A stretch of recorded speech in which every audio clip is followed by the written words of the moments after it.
uso sa mga ordinaryong mamamayan ang online selling sa social media, kundi sa mga sikat na personalidad sa ating bansa. Naging online seller din ang dating sikat at hinahangaang child actress na si Cristal Reyes. Siya ay si Jolina Marie Bautista Reyes sa tunay na pangalan. Ipinanganak siya noong September 8, 1996.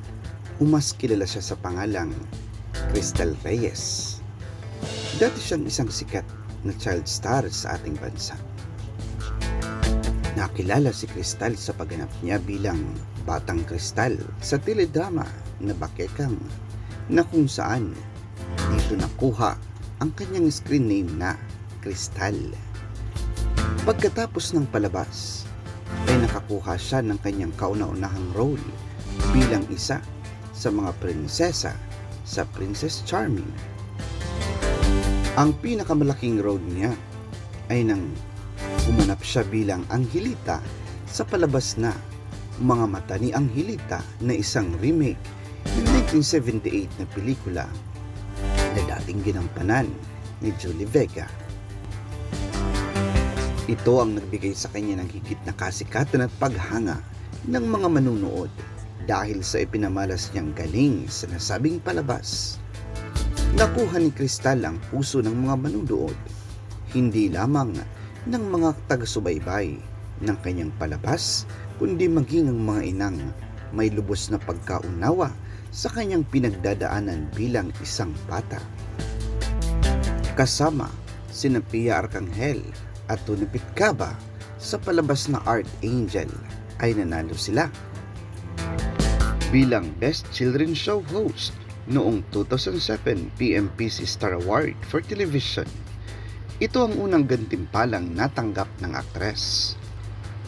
Noong 2012 ay muli siyang nakita sa palabas na Hiram na Puso bilang si Angeline, at maging sa kanyang pagbabalik pelikula sa Hindi Ka Nag-iisa.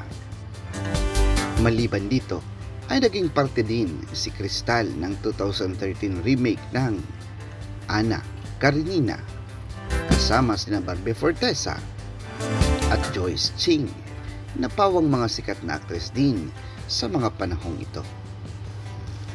Pagkatapos ng kanyang pelikulang Healing Hearts ay naging madalang na ang kanyang mga showbiz career dahil pinagtuunan niya ang kanyang pag-aaral. Gaya ng ilang mga artista ay itinigil muna pansamantala ni Cristal ang kanyang paggawa ng mga pelikula upang tuparin ang kanyang pinapangarap na makapagtapos ng pag-aaral. Ngunit dahil sa hirap dulot ng pandemic ay naging online seller si Cristal Reyes, na kung saan ang kanyang mga paninda ay ukay-ukay. Gaya ng maraming mga aktres ay apektado rin si Cristal ng pandemya. Subalit, bagaman sa kanyang kasikatan ay ginawa pa rin ni Cristal ang pagtitinda ng ukay-ukay upang kumita ng kaunting halaga.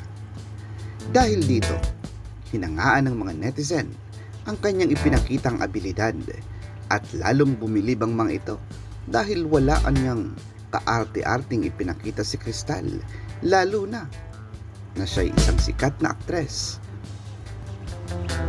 Sa ngayon ay isa siyang freelance artist na lumalabas paminsan-minsan sa mga palabas ng Kapuso Network. Ang huling palabas na ginawa niya ay sa Investigador noong 2021.